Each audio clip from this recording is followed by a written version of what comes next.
안녕하세요. 반갑습니다, 여러분. 지난 한 주간도 잘 지내셨는지 너무나 궁금합니다. 여전히 코로나 사태가 진정된 기미가 보이지 않는 상황에서 이렇게 원격 수업을 하게 되어 또 한번 양해 말씀을 구하고 싶습니다. 이번 주에는 지난주에 이어서 계시론 세 번째 강의로 칼바르트의 계시론이라고 하는 주제를 가지고 여러분들과 함께 오늘 수업을 진행하고자 합니다. 오늘 그 주 텍스트는 칼바르트 교회 교의학의 그 계시론 파트를 중심으로 수업을 진행하려고 합니다. 제가 이번 수업을 준비하면서 칼바르트의 계시론이 상당히 중요한 의미가 있기 때문에 제가 두 번에 나누어서 강의를 준비하였는데 이번 시간은 이제 계시론 일반, 칼바르트의 계시론 일반에 대해서 강의할 거고요. 다음 주에는 이제 계시의 구체적인 현실성으로서 삼위일체론이라고 하는 주제로 이렇게 나누어서 강의를 진행하려고 합니다. 그리고 제가 지난주에 여러분들에게 그 조그만 논문, 그 김명용 교수님의 그 칼바르트의 계시이해라고 하는 논문을 읽으실 것을 제가 이제 안내를 드렸는데 그 논문을 읽으셨으면 대략 오늘 주제에 대한 이해가 좀 더 용이하시리라 이렇게 생각이 됩니다. 자, 오늘 이제 강의 계획은 일단 우선 이제 그 지난번 강의와 같이 동영상 강의 약 30여 분 정도의 시간이 요청되는데요. 그 시간 동영상 강의를 듣고요. 이어서 PPT를 가지고 상세하게 주제에 관련한 내용들을 여러분들에게 말씀을 드리고 또 질의응답하는 시간으로 이렇게 진행하도록 하겠습니다. 그래서 오늘 이제 이 강의가 여러분들에게 있어서 계시론을 이해하는 중요한 바탕이 되기를 간절히 희망합니다. 오늘 이제 강의의 내용은 칼바르트의 생애, 그 다음에 계시론의 근간으로서 이제 삼위일체론의 전제에 대해서 말씀드리도록 그렇게 하겠습니다. 먼저 여러분들에게 바르트의 생애를 간략하게 정리해서 말씀드리도록 하겠습니다. 개인적으로 그 김균진 교수님의 현대신학사상이라고 하는 책 칼바르트 부분에 이제 서두에 보시면 오늘 이 바르트의 생애에 대한 내용들이 자세하게 요약이 되어 있습니다. 그래서 제가 그 내용을 여러분들에게 소개하면서 강의를 진행하도록 하겠습니다. 자, 1886년 10월 5일 스위스 바젤에서 교회사 학자였던 요한 프리드리히 바르트와 또 어머니 카타리나 바르트 사이에 장남으로 출생하였다고 합니다. 그는 베른, 스위스 베른, 독일 베를린, 또 독일 남부의 티빙엔, 또 독일 중부의 마브루크 대학교에서 신학을 공부한 다음에 1909년 제네바에서 본목사로 봉직을 하게 됩니다. 그리고 1911년 자펜빌이라고 하는 공업지역에서 담임 목사로 취임하게 되고 그곳에서 담임 목사의 직분을 감당하게 됩니다. 그 후 출간된 로마서 강해라고 하는 것이 유럽 신학계에 엄청난 파장을 일으켰고 그 유명세를 타게 된 바르트는 1921년 괴팅겐 대학교 신학부 교수로 초빙 받게 됩니다. 자, 이 그 칼바르트가 로마서 주석을 출간한 후에 그런 이야기가 있었죠. 사실 그 당시에 이제 주류 신학이었던 자유주의 신학, 그 신학자들에게 거대한 폭탄과 같은 그런 역할을 했다라고 이야기합니다.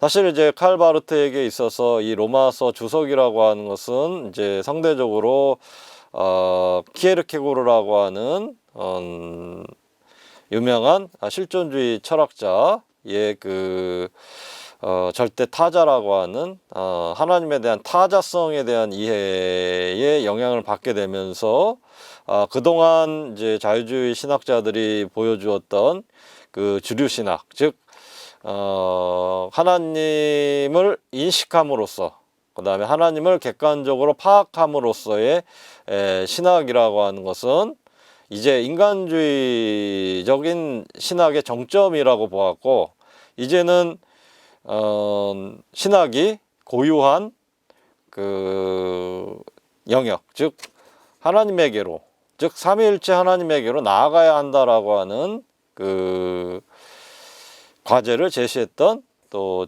중요한 그 신학적인 사건이다, 이렇게 말씀드릴 수가 있겠습니다.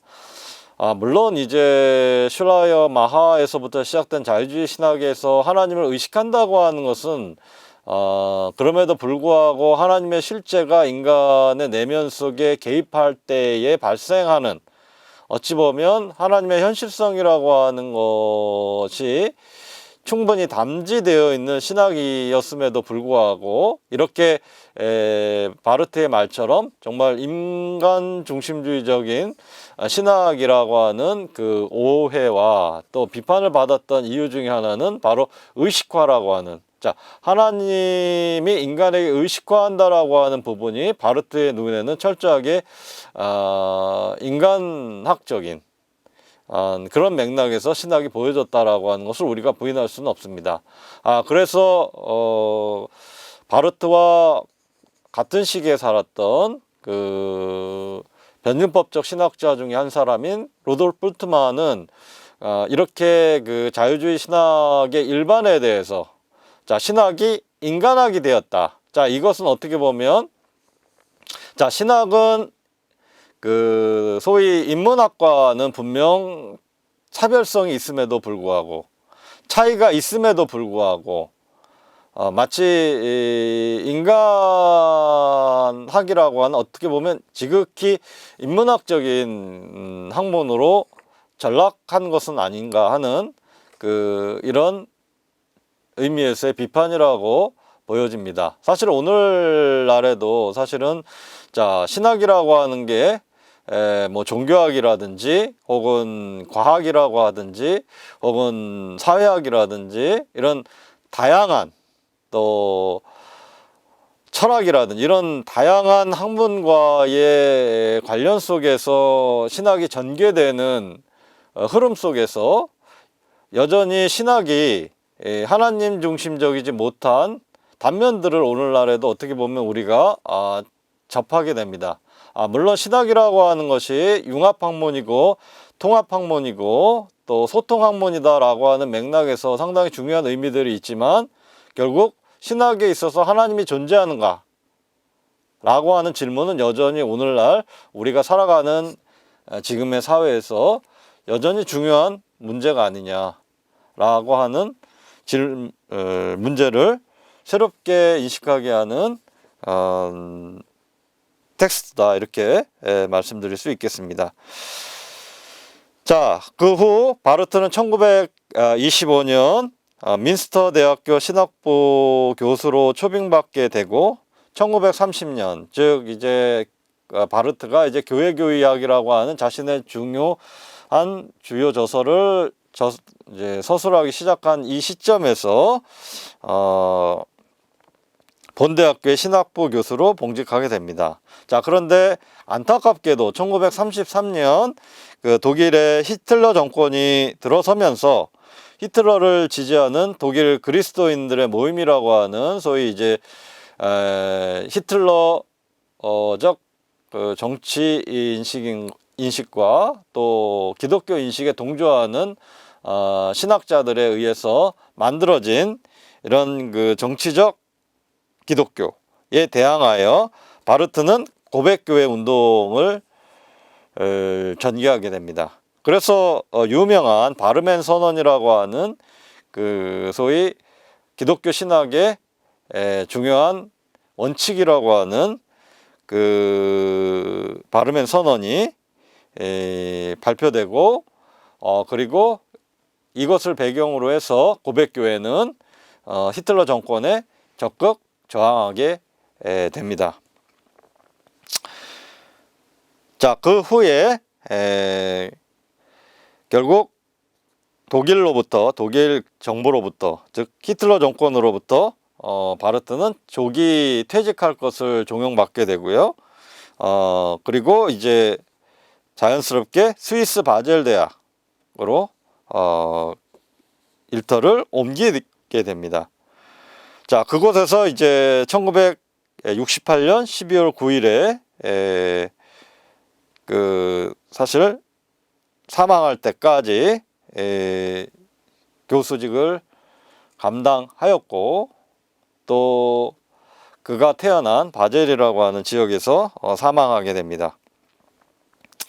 자, 1919년 그는 로마서 강해를 출판하면서 이제 자유주의 신학자들이 공통적으로 사용하였던 역사 비평 방법을 떠나게 되었고, 그 다음에 이제 하나님의 말씀을 듣고 해석함으로써 하나님의 진리에 이르려고 하였다라고 하는 이 새로운 의미에서의 성서 해석학을 정초하게 됩니다. 자, 그리고 1922년 로마서 주석 2판을 출판하면서 하나님은 은폐되어 있고 절대 타자로 존재하기 때문에 인간이 스스로 하나님에게 나아갈 수 있는 길이 없다라고 하는 사실을 분명히 강조하게 되었습니다. 오히려 예수 그리스도의 죽음과 부활을 통해 죄와 죽음의 세계로 들어온 하나님의 계시의 유일성과 또 성령의 새로운 역사가 이제 이 시대 안에, 세계 안에 새로운 하나님의 통치 시대를 열었다, 이렇게 주장하고 있는 겁니다. 자, 이와 같은 삼위일체론적 또 그리스도 중심적 신학이라고 하는 것은 슐라이어마와의 절대 의존의 감정을 바탕으로 하는 근대 개신교 신학의 어찌 보면 저항이다, 이렇게 말씀드릴 수가 있겠습니다. 그래서 그는 철저하게 인간의 이성과 종교적 경험에서 출발하는 자연신학의 길을 거부하였고요.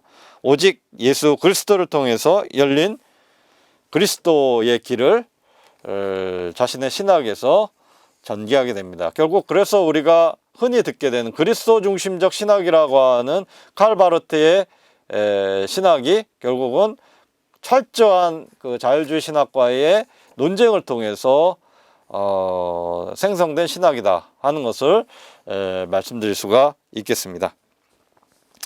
자, 그렇다면 이제 구체적으로 오늘 바르트의 계시론을 설명하도록 하겠습니다. 자, 바르트의 교회교유학 1권, 이제 하나님의 계시론이라고 하는 파트를 중심으로 수업을 진행하도록 그렇게 하겠습니다. 자, 우선 바르트는 하나님의 계시를 하나님의 말씀으로 이해했다라고 하는 겁니다. 즉, 여기에서 하나님의 말씀으로 이해했다라고 하는 것은 뭐냐 하면, 자, 우리가 표상적으로 생각을 해보면, 또 이미지적으로 생각해 보면 하나님의 실제로 말씀하시는 장면을 떠올리면 되겠습니다. 자, 그래서 하나님께서 직접 말씀하신다라고 하는 맥락에서 하나님의 말씀이라고 하는 것에 포커스를 맞추고 있다고 하는 겁니다. 자, 여기서 하나님의 말씀이라고 하는 것은 단순히 언어적인 그 모습도 있지만, 여기서 중요한 의미라고 하는 것은 뭐냐면 하나님이 자신을 드러내신다는 겁니다. 마치 출애굽기 3장에서 하나님께서 모세 앞에 나타나시고 나는 스스로 있는 자다 라고 말씀하시는 것처럼 우리에게 자신의 실제를 드러내는 겁니다. 설령 그분의 실제가 우리 눈에 보이지 않는다 할지라도 하나님은 우리에게 자신을 드러내시는 것이다 라고 하는 맥락에서 이해해 볼 수가 있겠습니다. 자, 바르트는 이를 파괴되지 않는 동일성이라고 하는 구조 속에서 이해하는데, 자, 그렇다면 어떻게 하나님께서 우리에게 말씀하시는가? 여기에 이제 계시의 삼중성이라고 하는 이해가 있는데, 하나는 계시자, 계시, 그 다음에 계시됨이라고 하는 세 가지 차원이 존재하게 됩니다. 자, 여기에서 이야기하는 계시자라고 하는 것은 자신을 드러내시는 하나님의 위격을 말하는 것이고, 또 계시라고 하는 것은 하나님이 우리에게 구체적으로 말씀하시는 출구로서 예수 그리스도라고 하는 존재를 의미하는 것이고, 자, 그 다음에 세 번째는 계시됨이라고 하는, 소위 우리에게 구체적으로 하나님의 말씀이 전달되는 그 힘으로써 계시됨이라고 하는 세 가지 형태가 분화된 상태에서 존재한다는 겁니다. 이걸 우리가 보통 삼중적이다라고 이야기하는데, 자, 이 삼중적인 형태를 통해서 인간은 하나님과 예수 그리스도와 성령이라고 하는 세 가지 위격을 우리가 이해하게 되고, 이를 통해서 우리는 하나님이 말씀하신다라고 하는 이해로 나아갈 수 있다, 이렇게 말씀드릴 수 있겠습니다. 자, 그런 면에서 보면, 자, 여기에서는 하나님께서 직접 말씀하신다라고 하는 하나님의 주체로서의 성부에 대한 이해가 있고, 또 이를 바탕으로 해서 삼위일체 하나님의 단일성이라고 하는 것을 주장하면서 동시에 예수 그리스도와 성령이라고 하는, 또 아버지로서의 성부라고 하는 세 가지 차원, 즉 다자성이라고 하는 구조 안에서 자신을 드러낸다라고 하는 입장에서 계시에 접근해 볼 필요가 있다라고 하는 겁니다. 다른 말로 이야기하면 삼위일체 하나님의 동일성과 차이라고 하는 구조 안에서 우리는 하나님께서 말씀하신다라고 하는 이 말의 의미를 분명하게 이해할 수 있다라고 하는 점을 말씀드리고자 합니다. 자, 이것을 이제 구체적으로 말씀드리면, 자, 계시로부터 삼위일체 하나님이 자신을 드러내고, 또 예수 그리스도와 성령을 통해서 자신의 행위를 드러낸다라고 하는 것입니다. 따라서 역사적으로 주어져 있는 야훼나 엘로힘이나 엘샤다이 같은 하나님의 이름은 분명 성서가 증언하고 있는 하나님의 계시지만, 자, 그와 관계하는 인간들의 관계에서 분명 자신을 드러내는 바를 우선적으로 고려해야 한다라고 주장했고요. 자, 이 맥락 속에서 하나님의 존재에 대해서 대답해야 한다라고 주장합니다. 자, 그런데 우리가 여기서 보면, 자, 구약 성서에서 나타난 하나님의 이름이라고 하는 것은 분명 하나님의 전달 방식이 있다라고 하는 거죠. 자, 이와 같은 이제 하나님의 이름을 통한 하나님의 전달 방식을 독일의 신학자인 볼파르트 판넨베르크라고 하는 사람은 상당히 간접적인 이해 방식이다, 이렇게 이해하고 있습니다.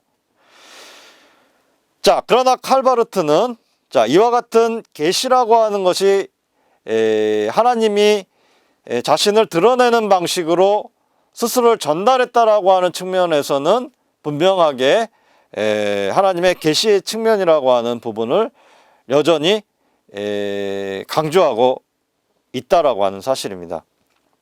자, 예를 들어서, 자, 아브라함과 같은 한 사람이 선택을 받고 또 갈대아 우르를 떠나 가나안에 이르는 이곳으로 이동하는 과정에서 그가 하나님을 만났고 또 하나님을 경험했지 않습니까? 자, 그런데 거기에는 반드시 하나님의 뜻을 전달하는 사자들이 분명히 있었다라고 하는 겁니다. 자, 이런 맥락에서 보면 분명 하나님께서는 자신의 뜻을 전달하는 그 전달 방식을 분명 소유하고 있었다라고 하는 것을 우리가 이해할 수 있습니다. 또 어떤 사람은 예언자로, 또 어떤 사람은 사제로, 또 어떤 사람은 왕으로 부름을 받았고, 자, 그 부름 속에는 반드시 하나님의 말씀을 전달하는 사람이 있었다라고 하는 겁니다. 자, 이 과정에서 우리가 볼 수 있는 것은 뭐냐 하면 결국 하나님이 말씀하시는 그 주체라고 하는 것은 항상 하나님의 말씀을 전달하는 그 매개를 가지고 있었다라고 하는 것을 의미하는 것이죠. 그런 맥락 속에서 하나님께서는 우리에게 이 세계를, 당신이 창조하셨던 이 세계를 통치하는 하나님의 주권을 드러내려고 하였고, 그 주권을 소위 이스라엘 백성들을 통해서 분명하게 보이셨다라고 하는 겁니다. 자, 그런 과정을 통해서 하나님께서는 하나님의 말씀을 이 성서 기자들을 통해서 문서로 남기는 그런 과정을 통해서 기록된 말씀, 즉 기록된 하나님의 말씀이라고 하는 것을 분명하게 성서라고 하는 것을 통해서 보여주고 계신다라고 하는 겁니다. 자, 결국 이 말은 무슨 뜻이냐면 하나님의 뜻이라고 하는 것은 지속적으로 하나님의 말씀의 선포, 즉 기록된 하나님의 말씀의 선포라고 하는 차원을 통해서 구체적으로 우리에게 전달되는 겁니다. 자, 그러니까 결국 이 이야기는 뭐냐 하면, 자, 구약시대에 특정한 사람들에게 전달된 하나님의 말씀이지만 하나님께서는 이 성서의 말씀을 통해서 우리에게 여전히 오늘날 콘텍스트 속에서 하나님의 의지와 하나님의 뜻을 전달한다라고 하는 겁니다. 그런 맥락에서 성서라고 하는 것은 분명히 하나님의 말씀이고 계시다, 이렇게 말씀드릴 수 있겠습니다. 자, 이를 바르트는 어떻게 규정하고 있냐면 자아현시다, 이렇게 이야기하고 있는데요. 자, 그 자아현시라고 하는 것은 하나의 주체가 하나님이 자신을 드러냄으로써 자신을 대상, 즉 계시됨의 대상으로 삼는다는 겁니다. 자, 이걸 우리가 한번 설명해 보면, 자, 이렇게 이해해 보시면 좋을 것 같습니다. 자, 나라고 이해하는 자기가 우리는 항상 존재하지 않습니까? 자기. 자, 그런데 나라고 하는 사람을 누군가에게 설명할 때 우리는 예를 들어서 뭐 생년월일이라든지 고향이라든지 또 출신 학교라든지 또 성격이라든지 취미 같은 것을 설명하면서 나를 대상화하게 되지 않습니까? 그렇게 해서 만들어지는 게 결국 자아라고 하는 겁니다. 자아. 자, 나라고 하는 사람이 구현된 대상으로서의 자기를 의미하는 것이죠. 자, 그런데 우리는 나라고 하는 그 인식을 통해, 나라고 하는 이해를 통해서 실제로 존재하고 있는 나 자신, 즉 자기와 그 다음에 대상화된 자아라고 하는 것을 우리는 동일하게 생각하고 동일한 사람이라고 이해하면서 살아간다는 거죠. 그런 면에서 예컨대 내가 최태관입니다 라고 하는 관계가 형성이 되는 거예요. 자, 이와 마찬가지로 하나님께서는 계시자로서 자기를 드러낼 때에 자연스럽게 우리 인간이 이해할 수 있는 방식, 즉 하나님 자신을 대상화한다는 거죠. 자, 그 대상이라고 하는 것이 결국 하나님의 그 말씀이 텍스트 안에 기록됨으로써, 즉 성서의 말씀을 통해서. 자, 그 다음에 또 다른 한편으로는 우리가 매주 주일에 드리는 예배 안에서 그 선포자를 통해, 즉 설교자, 즉 담임 목사를 통해서 선포되는 그 말씀을 통해서 하나님은 자기 자신을 대상화한다는 겁니다.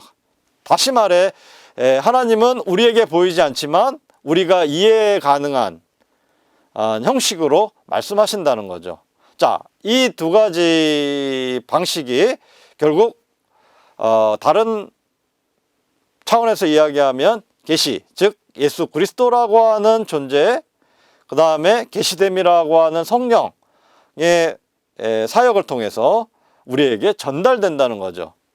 이것을 바르트는 자아현시라고 이야기하는 것이고, 우리에게 그렇다면 어떻게 가시화되는가? 하나님의 말씀으로서의 성서와 그 다음에 다른 한편으로는 교회에서 선포되는 설교를 통해서 우리에게 가시화된다, 이렇게 말씀드릴 수가 있겠습니다. 자, 이 과정을 통해서 하나님께서는 우리에게 스스로 자기 자신이 주체됨을 알린다라고 하는 거죠. 자, 그런 맥락에서 보면 결국 계시를 중심으로 하는 계시와 계시됨의 관계가 결국 인간이 계시하시는 하나님을 수용하게 되는 소위 단일성의 표현이면서 동시에 다자성이라고 하는 구조를 우리에게 보여주고 있다. 그것이 곧 바르트가 이야기하는 삼위일체론이다, 이렇게 말씀드릴 수가 있겠습니다. 자, 그런 면에서 하나님은 단일하게 유일성을 가진 하나님으로서 자기 자신을 드러내지만, 우리는 삼위적 형식, 즉 성부, 성자, 성령이라고 하는 구별됨의 형식을 통해서 우리가 그와 접촉한다라고 하는 점을 말씀드릴 수 있겠습니다.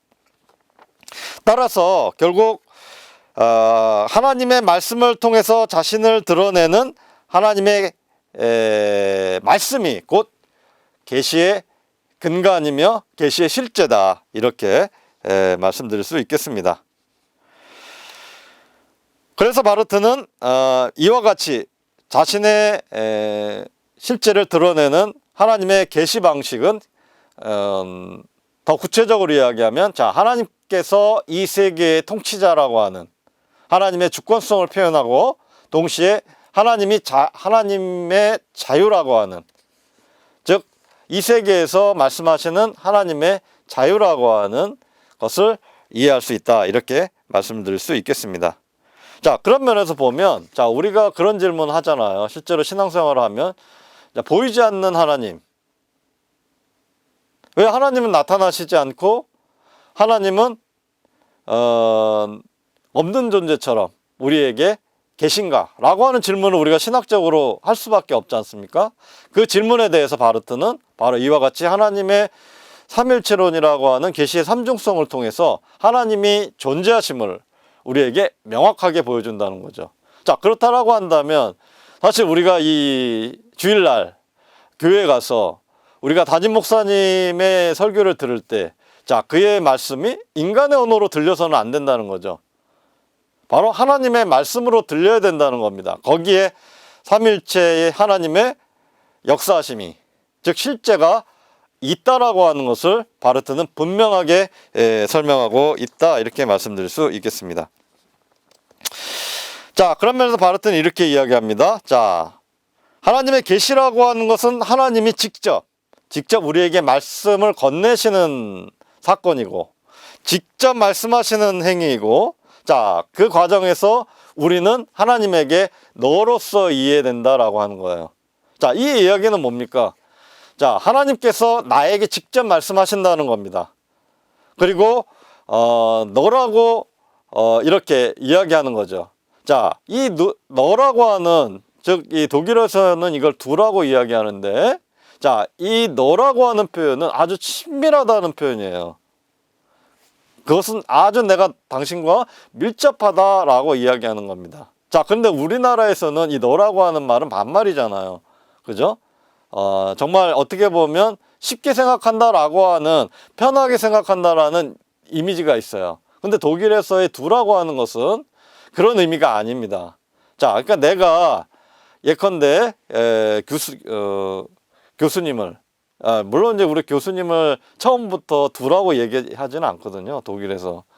근데 어느 정도 친해지고 가까워지면 두라고 이야기합니다. 그걸 존경하지 않아서 두라고 이야기하는 게 아니고 편하게 두라고 이야기하는 거예요. 그럼 이제 제가 독일에서 경험한 거지만 처음에는 제가 교수님께 꼬박꼬박 이제 당신 이렇게 존칭을 써서 부르거든요. 그러면 어느 시점 가면은 편하게 그냥 교수님이 저한테 뭐 두라고 얘기하기도 합니다. 그러면 저도 뭐 편하게 또 이렇게 두라고 또 두라고 하는, 너라고 하는 표현을 사용하기도 합니다. 자, 결국 이 표현, 두라고 하는, 너라고 하는 것은 그만큼 하나님께서 나에게 친밀해졌다, 나는 하나님과 친밀해졌습니다 라고 하는 것을 표현해 주는 거예요. 자, 그런 면에서는 자, 우리는 하나님이 존재하고 있다, 하나님이 있다라고 고백할 수밖에 없게 되는 것이죠. 자, 그렇다면 이제 이어서, 자, 그렇다면 하나님의 이 주권적 선언이라고 하는, 하나님의 말씀하심이라고 하는 것은 도대체 무엇을 의미하는 것인지 여러분들에게 이제 이 부분을 말씀드리도록 하겠습니다. 자, 파르트는 하나님의 이 주권이라고 하는 것을 삼위일체론의 뿌리다, 이렇게 이제 이야기하는데요. 자, 하나님의 주권이라고 하는 것은 결국 이 세계 안에 자신을 삼위일체론적으로 계시할 수밖에 없는 하나님의 현실이 있기 때문에 그렇다는 겁니다. 자, 그것은 뭐냐면 지극히 우리 인간에게 최적화되어 있다는 거예요.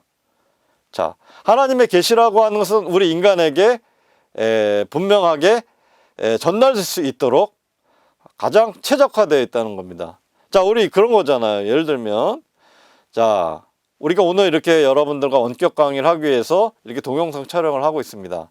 자, 그런데 이 장비가, 예컨대 이 장비가 동영상 강의에 최적화되어 있는 그런 장비가 아니라고 하면 어떻게 되겠습니까? 제대로 영상을 찍을 수도 없을 뿐만 아니라 또 우리에게 적절하게 제 이야기를 전달해 줄 수도 없다라고 하는 거죠. 자, 그런 맥락에서 볼 때 하나님의 주권이 우리에게 선포된다라고 하는 것은, 자, 우리가 이제 하나님의 말씀을 들을 수 있는 준비가 되었는데, 자, 나는 마음의 준비가 되었어요.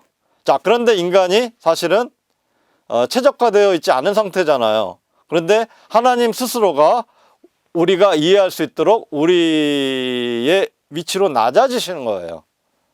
자, 그게 최적화된 거예요. 그래서 우리가 완전히 알아들을 또 제대로 알아들을 수 없고 또 왜곡할 수밖에 없는 유한성을 가진 존재이지만, 그래도 하나님의 말씀, 자, 우리에게 있어서는 자, 구원이라고 하는 분명한 사실을 우리에게 최적화해서 말씀해 주고 계신다라고 이렇게 이해하시면 되겠습니다. 따라서 인간도 하나님의 말씀이라고 하는 것을 결국 세 가지 차원에서 이야기할 수 있다는 거예요. 왜냐하면 하나님께서 우리에게 전달하셨듯이 우리도 하나님을 삼위일체론적으로 설명해낼 수 있기 때문에 그렇습니다. 자, 그런 면에서 우리가 하나님에 대해서 말한다라고 하는 것은, 자, 우리가 처음에 하나님의 말씀을 들을 때처럼 우리가 최적화되어 있지 않는다면 우리가 다른 사람에게 제대로 전달을 해줄 수 없다는 거죠. 결국 이 이야기는 뭐냐 하면, 자, 여러분들이 앞으로 현장에 나아가서 설교를 하게 될 때, 혹은 지금 아이들에게 하나님의 말씀을 설교할 때를 생각해 보시면 정확합니다. 자, 하나님으로부터 정확하게 말씀을 전달받아야 아이들에게 혹은 학생들에게 정확하게 말씀을 잘 전달할 수 있게 된다라고 하는 겁니다. 자, 그런 맥락에서 보면, 자, 우리가 얼마만큼 하나님의 말씀에 귀를 기울이고 얼마만큼 하나님의 말씀을 이해할 수 있도록 우리가 준비되느냐, 또 우리가 기도하면서 그 말씀을 깨닫게 해달라고 요청하느냐가 얼마나 중요한가를 바르트는 우리에게 분명하게 이야기하고 있다, 이렇게 말씀드릴 수가 있겠습니다. 자, 이 다음에서 이제 말씀드릴 것은 뭐냐 하면 결국 그겁니다. 자, 하나님께서 자신의 말씀을 전달하실 때, 자신의 뜻을 전달하실 때 가장 중요한 것은 우리가 하나님의 말씀을 그대로 정확하게 받아들이는 게 중요하다는 거예요. 그래서 그 말씀이 하나님의 말씀이 되게 해야 된다는 거죠. 자, 그러면 우리가 설교할 때, 내 뜻이나 내 의지를 전달하면 되겠습니까? 안 되겠습니까? 자, 설교할 때 우리가 자신의 생각을 내려놔야 되겠습니까? 아니면 자신의 생각을 드러내야 되겠습니까? 자, 저도 설교를 준비하면서 가장 고통스러울 때가 이겁니다. 자, 하나님께서 나와 다른 뜻을 나한테 전달할 때입니다. 이것을 전달하라고 이야기할 때가 사실 가장 어렵습니다. 자, 그러나 이럴 때마다 이런 어떤 그 수용의 충돌이 생길 때마다 자, 우리는 하나님 앞에 우리 자신을 내어놓아야 합니다. 왜냐하면 하나님께서 우리 자신을 들어 쓰시는 것이기 때문에. 자, 그런 면에서 저는 오늘 여러분들에게 이 계시론 강의를 하고 있지만 저도 마찬가지입니다. 자, 하나님의 계시를 알려주는데 자, 제 인간적인 생각이 개입되면 되겠습니까? 그렇지 않다는 거죠. 자, 물론 학술적인 내용의 한계는 분명히 있습니다. 자, 그럼에도 불구하고 하나님이 말씀하시지 않는 엉뚱한 것을 이야기한다면 그것은 제가 여러분들에게 잘못된 길을 알려주는 겁니다. 자, 그런 맥락에서 보면 저도 사실은 오늘 여러분들에게 강의를 하지만 저도 하나님 앞에서는 도구다라고 하는 것을 잊을 수 없다라고 하는 겁니다. 자, 그런 맥락에서 보면 얼마나 하나님의 말씀을 전달하는 것이 정말 어려운 일인가 하는 것을 우리에게 분명 보여주고 있다라고 하는 겁니다. 자, 그렇기 때문에 우리는 하나님을 인격적으로 경험하는 바를 우리는 배워야 합니다. 하나님과 만나는 법을 우리는 연마해야 되는 겁니다. 자, 신학을 공부하는 데 있어서 하나님을 만나는 법을 연마하지 못한다라고 한다면 신학의 가장 기초적인 자질 이것을 우리가 배우지 못하는 것이다. 이렇게 말씀드릴 수가 있겠습니다. 장로교 신학대학의 김명영 교수님은 제가 여러분들에게 나눠드린 논문에서 이런 이야기를 합니다. 자, 하나님께서 이 성서를 통해 말씀하시고 또 인간이 전하는 교회의 설교 역시 투박한 언어와 비효과적인 전달 방법으로 상당히 문제를 가지고 있을 수 있다. 이렇게 지적합니다. 자, 그럼에도 불구하고 하나님께서는 이 설교자의 언어를 당신의 말씀의 도구로 쓰시면서 직접 말씀하고 계신다라고 이렇게 이야기하고 있습니다. 자, 여기에서 중요한 것은 뭐냐? 자, 인간이 부족하고 연약함에도 불구하고 하나님은 쓰신다라고 하는 것을 바르트 분명하게 이야기하고 있는 거고요. 자, 그 다음에 또 다른 하나는 하나님의 말씀의 도구로 어떻게 해서든 쓰신다는 거예요. 자, 하나님의 의지를 전달하신다라고 하는 것이고 직접 말씀하신다는 겁니다. 자, 그런 맥락에서 보면 자, 오늘날 우리 마음에 들지 않는 설교를 하시는 분들 많잖아요. 사실은 동감할 수 없는 설교 하시는 분들 있습니다. 자, 그런 분들을 볼 때마다 어떻게 해야 될까요? 물론 사리에 맞지 않는 말씀들은 분명 비판해야 됩니다. 자, 그러나 자칫 그 비판 속에서 하나님의 말씀, 정말 하나님께서 하시는 말씀을 우리가 가릴 수도 있기 때문에 저는 판단 유보해야 된다 이렇게 말씀을 좀 드리고 싶습니다. 자, 그래서 그럼에도 불구하고 어떻게 하나님은 뜻을 전달하고 계신가를 우리는 분명 주목해야 된다라고 하는 겁니다. 자, 그런 면에서 우리가 설교를 할 때, 설교를 들을 때 자, 그 전달자의 도구로서 전달자에 주목해야 되는 것이 아니라 그를 통해서 말씀하시는 하나님을 우리는 인격적으로 만나야 한다라고 하는 것으로 우리는 그렇게 이 말씀을 이해해 볼 수 있을 것입니다. 자, 그 다음에 두 번째로 칼 바르트는 이제 하나님의 말씀이라고 하는 것은 삼중적 형태를 가지고 있다 이렇게 이야기하고 있습니다. 자, 말씀하시는 하나님의 실제, 아까 제가 물론 말씀을 드렸어요. 계시의 삼중성이라고 하는 것을.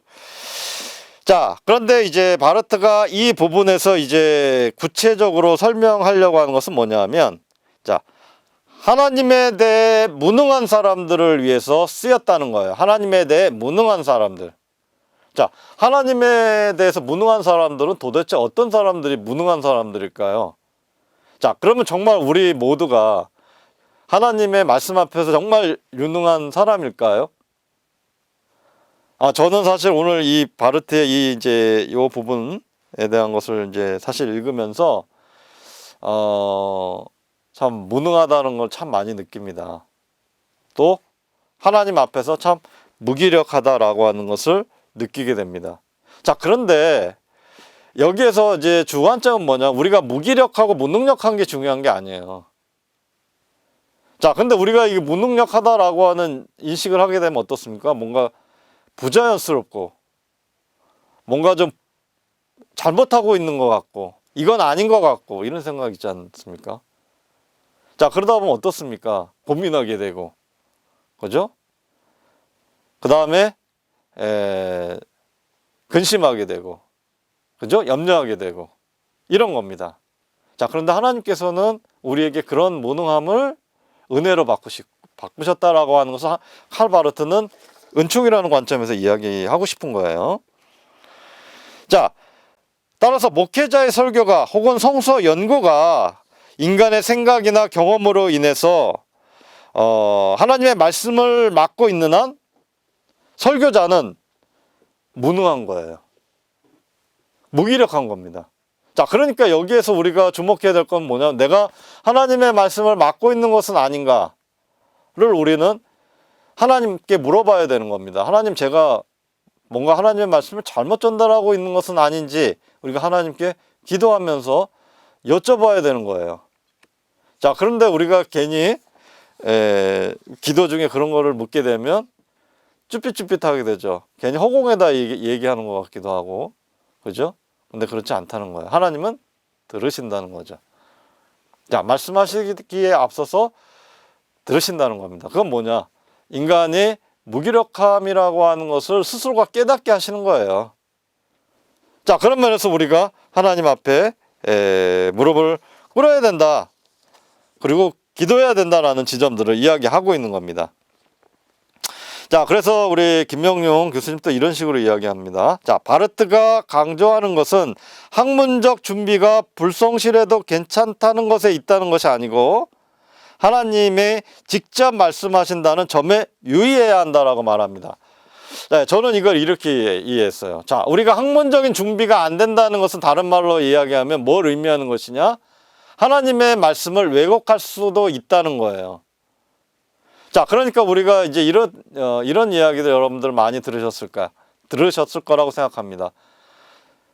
자, 신학 그냥 적당히 그냥 신학교에 있을 때만 배우는 거지. 일단 신학교 떠나면 뭐 신학 별로 중요하지 않아 라고 하는 이런 생각들을 하시는 분들 정말 많습니다.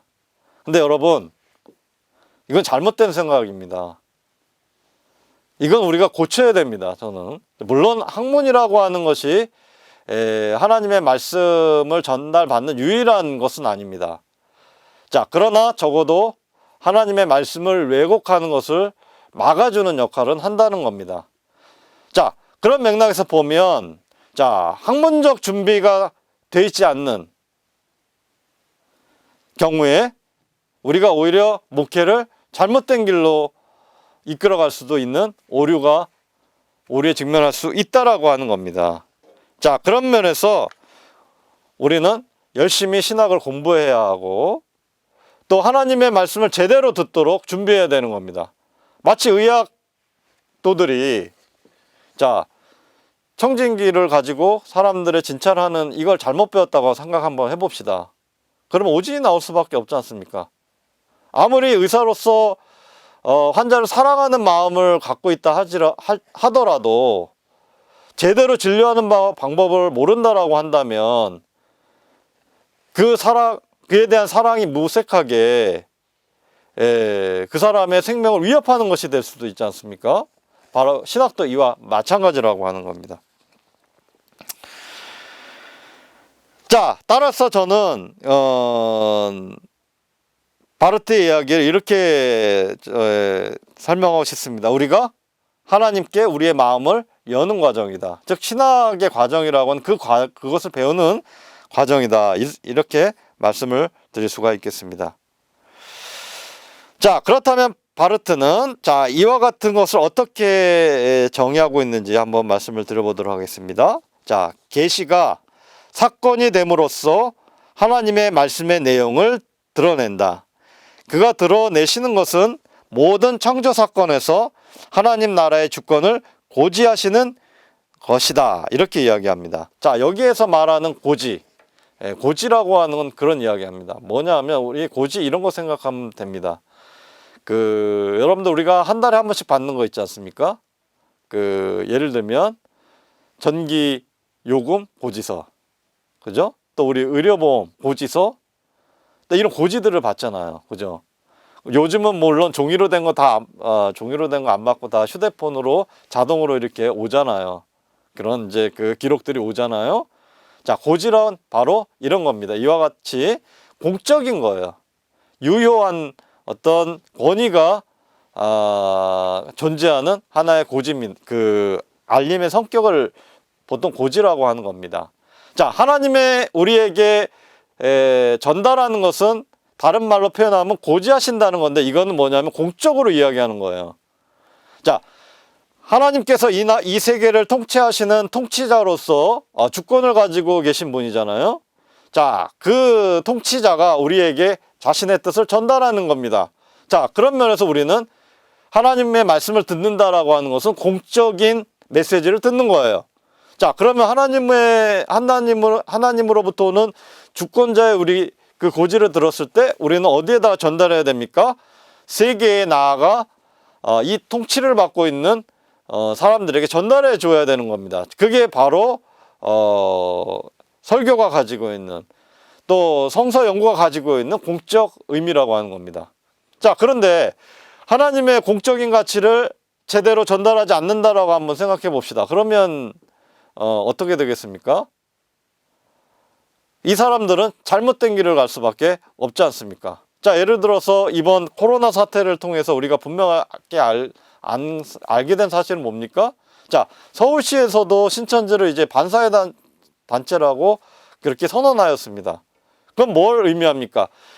신천지라고 하는 것은 공적 집단이 아니라는 거예요. 이제는 사적 집단이다라고 하는 것을 국가가 선포했다는 겁니다. 자, 우리 입장에서 보면 어떻습니까? 이건 너무나 당연한 거잖아요. 그죠? 자, 그런데 우리 교회는 어떻게 했습니까? 자, 기독교교회협의회라든지 한교총이라든지 이렇게 우리 교회 집단 혹은 교회 연합회에서는 자, 공적으로 예배를 지금 현재 중단한 상태 아닙니까? 그래서 가급적이면 온라인 예배로 이렇게 대체하게끔 우리가 그렇게 교회들에게 고지하였습니다. 저는 이게 하나님의 말씀이다라고 생각합니다. 한 예라고 생각합니다. 적어도 우리가 공적인 가치로서 받아들일 수 있는, 그리고 우리에게 있어서 합리적으로 파악할 수 있는 타당한 고지의 내용들이라 이렇게 생각이 됩니다. 그런 맥락에서 보면 결국 하나님의 주권이라고 하는 것은 그만큼 우리에게 있어서 의미 있고 또 우리의 삶의 모든 행동들을 규정해주는 하나의 규범적인 기능을 분명 하고 있다라고 하는 것을 전달하는 것입니다. 자, 그런 면에서 이제 하나님은 인간에 대해서 자신을 주시고 어떻게 주셨습니까? 예수 그리스도를 통해서 자신을 우리에게 선물로 주셨습니다. 자, 그리고 성령을 통해서 우리가 행할 바를 우리에게 알려주셨다라고 하는 겁니다. 자, 바르트는 어떻게 이야기했습니까? 두렵고 떨리는 마음으로, 그죠? 자, 두렵고 떨리는 마음을 갖게 하시는 것 바로 성령인 하나님의 능력입니다. 자, 그 마음을 가지고 우리는 하나님의 고지 앞에 서야 한다라고 하는, 또 그것은 더 구체적으로 얘기하면 하나님의 말씀과 또 선포 앞에 서야 된다라고 하는 것을 분명하게 우리에게 이야기하고 있다, 이렇게 말씀드릴 수 있겠습니다. 자, 그 다음에 세 번째로 바르트가 이야기하고자 하는 것은 뭐냐 하면, 자, 계시라고 하는 것은 하나님의 독자성이 드러나는 공간이다. 적어도 세계로부터 구별되는 하나님의 타자성을 드러내주는 독자성의 공간이다라고 하는 것을 이제 바르트는 우리에게 이야기하고 있습니다. 자, 그렇다면 여기에서 독자성이라고 하는 것은 뭘까요?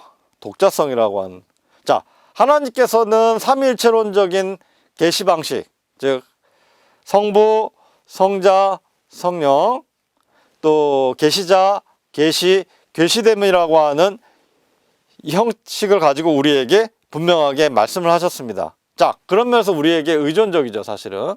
자, 우리에게 전달하신 출구를 가지고 있다는 점에서, 자, 그럼에도 불구하고 하나님의 말씀이라고 하는 것은 우리가 파악할 수 없는 초월의 영역이 있다라고 하는 거죠. 자, 요걸 이제 우리가 구원의 확신이라고 하는 것과 관련해서 한번 말씀을 드려보면, 자, 우리는 구원받아 딱 확신합니다. 자, 그 확신을 가지고 우리가 이 세상을 살아가는 거예요. 자, 우리가 구원의 확신을 가지고 다른 사람들에게 복음을 전달하는 겁니다. 자, 이 확신이 없으면 우리가 하나님의 말씀을 온전히 전달할 수 없습니다. 자, 그럼에도 불구하고 우리는 구원의 내용이 무엇일까? 이걸 100% 알 수 있을까요? 자, 하나님께서 우리가 성서를 통해서 우리에게 알려주신 바대로 알 수 있을 뿐입니다. 자, 그럼에도 불구하고 우리가 이해할 수 없는 영역들이 있다라고 하는 것인데, 자, 루터가 이를 숨어 계신 하나님이라고 하는 상징을 통해서 표현했던 것처럼 바르트 역시도 마찬가지입니다. 바로 그런 차원이 있다는 거예요. 자, 그런 면에서 독자성의 영역이 있다라고 하는 거죠. 자, 하나님께서 은폐하고 계신 영역이 분명 있다라고 하는 겁니다. 자, 그런 면에서 하나님께서는, 자, 우리에게 자유롭게 결단하고 선한 사건을 만듦으로써 우리에게 자신의 뜻을 드러낸다는 거죠. 자, 우리가 신학을 공부하면서 가장 우리가 질문하게 되는 것은 이런 질문이잖아요. 왜 세상에 악이 존재하고, 왜 세상에 고통이 존재하고, 왜 세상에 병마가 존재하는가? 제가 이번 코로나 사태를 겪으면서 뉴스에서 이런 소식을 접하였습니다. 자, 25년 동안 살았던 부부가 이번 코로나 사태를 겪으면서 이별의 어떤 소통도 없이 이렇게 이별하게 되는 그런 안타까운 사건을 경험하게 되었습니다. 저도 이제 그 사건을 보면서 그 보도를 보면서 참 고통스러웠습니다. 얼마나 힘들까라는 생각이 들었어요. 정말 오랜 시간 같이 했던 배우자가 정말 말 한마디 우리 서로 나눠보지도 못하고 헤어지는 그런 불행한 사건들을 보면 하나님의 뜻을 구하기가 참 어려울 때가 있습니다. 자, 그런데 우리가 이런 상황 속에서 하나님에게 우리는 하나님 앞에서 우리는 고통스럽게 울부짖고 원망하기도 합니다. 자, 우리가 예전에 그 영화로 상영되었던 그 밀양이라고 하는 영화도 그런 단편적인 모습을 보여주지 않습니까? 자, 이해하고 싶지만 이해되지 않는, 그래서 하나님의 말씀이 내 귀에 들어오지 않는 이런 고통스러운 순간들을 우리가 경험하게 됩니다. 자, 그런데 왜 이런 상황 속에서, 자, 많은 분들은 하나님의 의로움을 일방적으로 사실은 주장할 때가 많이 있잖아요. 내가 받아들여지지도 않는데, 자, 그런 주장들을 할 때가 있습니다. 자, 이런 것들이 결국 우리에게 있어서 참으로 고통으로 다가온다라고 하는 겁니다. 자, 그럼에도 불구하고 바르트가 이야기하고 싶은 것은 뭐냐 하면 이런 겁니다. 자, 우리를 이렇게 하나님과 나와 차단되어 있는, 정말 하나님의 어떤 주권이라고 하는 게 나와 아무런 상관없는 정말 독자적인 실제처럼 느껴지는 그런 상황 속에서도 하나님께서는 우리에게 점진적으로 다가오신다는 거예요. 점진적으로. 그래서 우리가 이해할 수 있도록 우리를 위로하시고 우리와 같이 아파해 주신다라고 하는 겁니다. 자, 그런 면에서 우리는 이 하나님의 다가옴으로서의 계시라고 하는 것을 이해하기 위해서 하나님의 독자성이라고 하는 것을 분명 우리는 이해해야 한다라고 하는 거죠.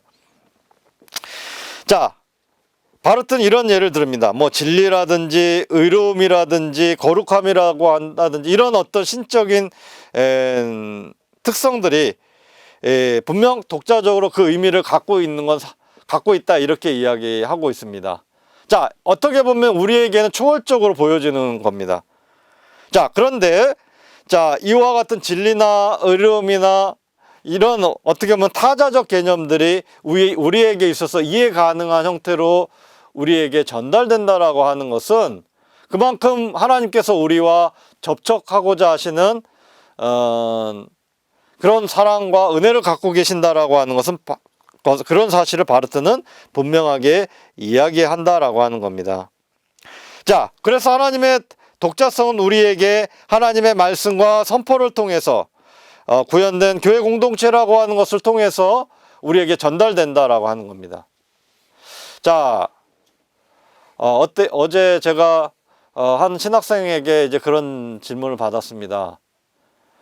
이제 너무 칼바르트는 교회를 위한 신학을 주장하면서 교회가 가지고 있는 그 교회를 너무 정당화하는 것이 아니냐, 이런 이제 질문을 누가 하더라고요. 자, 그런데 이제 제가 이렇게 이야기했습니다. 자, 바르트에게 있어서 교회라고 하는 것은 1차적으로 중요한 것은 하나님의 계시 사건이라고 하는 것이 전달되고 있다라고 하는 측면에서 교회가 의미가 있는 것이지, 자, 하나님의 삼중적 계시가 드러나지 않는다라고 한다면 바르트가 과연 그런 교회를 이야기하는 것이겠는가. 자, 그렇다라고 했다면 바르트는 제가 볼 때 그 히틀러 정권에 협조했던 소위 당시 교회를 향해서 저항하지 않았을 겁니다. 고백교회를 만들지 않았을 것이고 바르면 선언을 저는 안 했을 거다, 이렇게 생각합니다. 자, 이것은 무엇을 의미하는 거냐면 결국 교회라고 하는 것이 어떻게 하나님의 의지를 전달하고 있느냐라고 하는 것 앞에서 교회는 사실은 겸손하게 하나님의 통치권 아래에서 자신을 돌아봐야 된다라고 하는 중요한 메시지가 있다라고 하는 겁니다. 자, 그런 면에서 보면 하나님의 말씀으로 변혁되지 않는 교회라고 하는 것은 결국 바르트의 뉘앙스에서 보면 저는 죽은 교회다, 이렇게 말씀드릴 수 있겠습니다. 하나님이 말씀해 오시지 않고 또 나와 더불어 말씀하시지 않는다라고 한다면 이것은 지금 뭔가 나의 실존에 지금 문제가 있다라고 하는 것을 의미하는 것이다. 자, 그런 면에서 하나님의 주권이라고 하는 것은 결국 내가 하나님과 소통하고 있는가 라고 하는, 또 교회가 하나님과 소통하고 있는가라고 하는 것이 중요한 척도다, 이렇게 말씀드릴 수가 있겠습니다. 자, 그런 면에서 바르트는 성서를 통해서 증언된 계시라고 하는 것은 결국 우리가 이해하고 있는 삼위일체론의 중요한 뿌리다라고 이렇게 말씀드릴 수가 있겠습니다.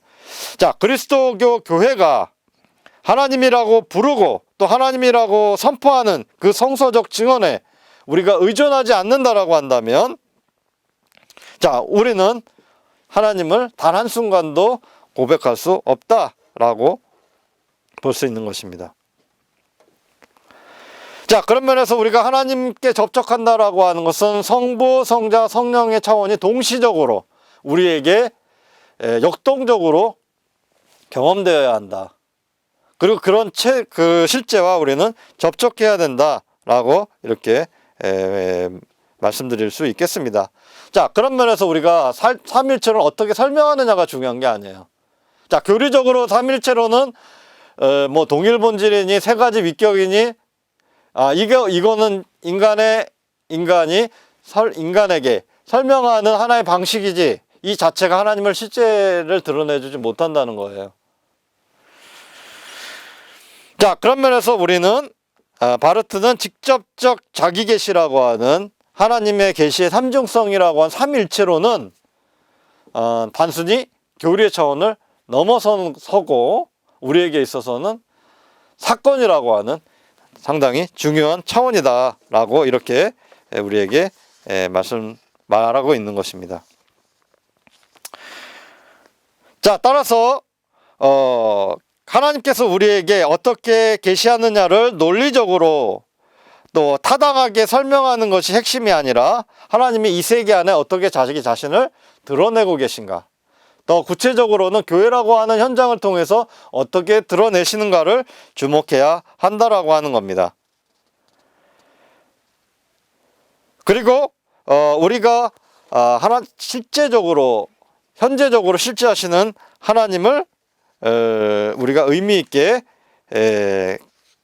깨달아가는 것을 분명 의미하는 것이다, 이렇게 말씀드릴 수 있겠습니다. 자, 그런 면에서 자아현시라고 하는 것은 이제 하나님과 우리 사이의 소통 과정이다, 이렇게 요약해 볼 수 있습니다. 자, 계시는 성서의 보도들과 같이 성서가 증언하고 있는 그 누군가가 우리에게 증언하듯이 하나님은 그들을 통해서 우리에게 자신의 뜻을 전달하는 겁니다. 자, 마치 아브라함에게 복의 근원이 되리라고 선언했던 것처럼 오늘 이 시간 우리에게 그 복을 전달하고 계신다라고 하는 겁니다. 자, 그리고 우리가 그 전달받은 그 말씀의 내용을 우리 내면 속에서 확증시켜주고 확인시켜 주신다라고 보는 겁니다. 자, 예수 그리스도를 통해서, 예수 그리스도가 십자가 사건을 통해서 고난을 당하시고 부활하신 그 사건을 통해서 그 당시에 역사적으로 경험했던 유대인들처럼 우리는 이 사건들을 현재적으로 경험하는 겁니다. 왜냐하면 하나님께서 우리에게 성서를 통해서 그 사건을 전달하고 계시기 때문에 그렇습니다. 그리고 예수 그리스도를 통해서 우리에게 실질적으로 가시적으로 보여주시기 때문이고, 다른 한편으로는 성령을 통해서 우리가 그 예수님의 사건 속으로 빨려 들어가도록 하시기 때문에 그렇습니다. 자, 그런 면에서 여러분 한번 이런 거 생각해 보시면 이게 조금 더 분명하게 이해될 겁니다. 자, 예를 들어서 하나의 연극을 한번 우리가 떠올려 보면, 자, 우리 교회학교 다닐 때 연극 많이 했습니다. 저는 요즘은 어떤지 모르겠는데, 저는 우리 그 정기적으로 이렇게 그 발표하는 시간들이 있어서 연극을 참 많이 했었어요. 자, 연극을 하면서 경험했던 건 그런 겁니다. 자, 연극이라고 하는 것을 통해서 우리가 극을 보는 게 아니에요. 자, 그 연극을 통해서 하나님께서 그 당시 보여주셨던 그 성서 안에 역사적인 사건을 오늘 안에 재현하는 거예요. 자, 이건 역사의 단순한 반복이 아니라 하나님의 실제를 우리에게 드러내 보여주는 겁니다. 자, 그럴 때 어떻습니까? 우리에게 훨씬 더 효과적으로 전달되지 않습니까? 그죠? 자, 그런 면에서 하나님은 다양한 역사의 수단을 통해서 우리에게 전달하고 계시고, 자, 바르트는 이와 같은 과정을 통해서 자아현시라고 하는 것을 분명하게 설명하고 있다, 이렇게 말씀을 드릴 수가 있겠습니다. 자, 그런 면에서 계시됨 없이는 계시로 이해할 수 없다라고 하는 이야기를 합니다. 즉, 그건 뭐냐? 자, 우리가 성령의 은혜를 받지 아니하면 하나님의 말씀을 하나님의 말씀으로 받아들일 수가 없다는 겁니다. 자, 그런 면에서 우리는, 자, 하나님의 자녀가 된다라고 하는 것은 하나님의 이름과 하나님의 실제를 부를 수 있어야 되는 겁니다. 자, 하나님을 하나님으로 부르지 못한다라고 한다면 그 그리스도인이 아니죠. 자, 예수님을 그리스도로 고백하지 못한다라고 한다면, 자, 그리스도인일 수 없습니다. 자, 그러기 위해서 우리는 성령의 은사, 성령의 은혜를 분명 받아야 하는 겁니다. 자, 그 다음에 마지막으로 이제 바르트가 이제 이것을 설명하면서, 계시를 설명하면서 삼위일체론의 흔적이라고 하는 것을 이야기합니다. 자, 삼위일체론의 흔적을 통해서 이야기하려고 하는 것은 뭐냐 하면, 자, 인간이 어떻게 삼위라고 하는 것을, 또 세 가지 삼중성을 수용할 수 있는가를 설명하는 겁니다. 자, 바르트는 이것을 이제 신앙의 유비라고 하는 형태에서 설명하고 있는데, 자, 하나님께서 성부, 성자, 성령이라고 하는 것을 우리에게 이해할 때 하나님의 전체, 즉 실제를 드러내는 이해 방식을 우리에게 보여주는 것인데, 이 이해 방식을 이해할 수 있는 인간이 가지고 있는 지극히 이해할 수 있는 방식이라고 하는 건데, 예를 들면 이런 겁니다. 자, 뭐냐면, 자, 나일강을, 예컨대 나일강을 이해할 때, 자, 나일강이라고 하는 것을 실제할 때, 그 나일강이라고 하는 것을 구성할 때는 어떤 나일강의 원천, 나일강이 어디서부터 비롯되었고, 자, 그 다음에 그 물줄기가 어떻게 흘러가고, 자, 그 다음에 그것이 나중에 어떻게 모여지는가라고 하는 이런 이해 방식이 있잖아요. 자, 이런 가시적 형태의 이해 방식을 통해서 삼위일체 하나님을 이해할 수 있는 하나의 근간이 우리 인간에게 있다는 거예요. 자, 그런 면에서 인간이 가지고 있는 최소한의 능력, 어떻게 보면 자, 하나님의 형상과 같이 남아있는, 어떻게 보면 유한적으로 남아있는 그런 구조 안에 이 삼위일체의 흔적이라고 하는 게 존재한다라고 하는 것이고요. 예를 들면 시를 또 예를 들어 보면, 자, 우리가 시문학을 보면 뭐 서사시나 서정시나 드라마라고 하는 이 세 가지 구조의 형식을 떠올린다든지, 또 신비주의 하면 정화, 조명, 직관의 길을 떠올린다든지, 자, 이런 것들은 우리가 하나님의 삼위일체론을 이해할 수 있는 하나의 이해 형태들이, 유형들이 분명 우리에게 존재하고 있음을 이야기하고 있습니다. 자, 이제 강의를 정리합니다. 자, 팔리라고 하는 이제 미국의 신학자는 이렇게 이야기합니다. 자, 바르트는 성서의 권위적인 측면을, 자, 설화 혹은 이야기로서의 성서의 기능으로 강조하고 있다고 합니다. 자, 그러나 이야기하는 것은 내용이 아니라 하나님을 표현하는 것이다. 자, 이렇게 이야기하고 있고요. 자, 이 과정을 통해서 하나님의 정체성, 즉 하나님의 아이덴티티를 인간이 이해할 수 있게 된다라고 이야기합니다. 자, 그런 맥락에서 보면 결국 성서가 우리에게 지시하고 있는 예수 그리스도라고 하는 길은 바로 하나님의 정체성으로 나아가는 어떻게 보면 은혜의 길이다, 이렇게 말씀드릴 수가 있고요. 자, 그 다음에 우리는 성서라고 하는 텍스트 혹은 선포되어지는 하나님의 말씀이라고 하는 통로를 통해서 우리는 이 하나님의 아이덴티티를 더 분명하게 이해할 수 있다라고 하는 겁니다. 자, 그렇다라고 한다면 결국, 자, 신학이 뭐 할 수 있다라고 하는 것은 무엇을 의미하는 것이냐면, 자, 하나님의 이해할 수 없음이라고 하는 것으로 우리가 더 이상 하나님을 알 필요가 없다라고 하는, 어떻게 보면 불가지론적인 인간의 태도를 설명하는 것이 아니라, 자, 그럼에도 불구하고 하나님에 대한 모호성에도 불구하고 하나님께서 열어놓으신 하나님의 계시의 길을 우리가 걸어 나가야 한다. 그것이 곧 하나님께서 우리에게 주신 은총이고 은혜다라고 하는 것. 자, 이것을 분명 우리에게 바르트는 전달하고 있다 하는 것을 우리는 놓쳐서는 안 될 것입니다.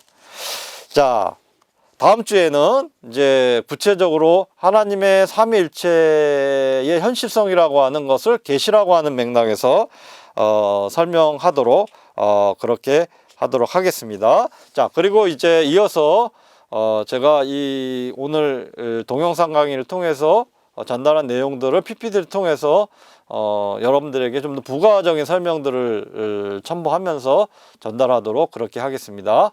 지금까지 강의를 들어주신 여러분들께 진심으로 감사드립니다. 수고하셨습니다.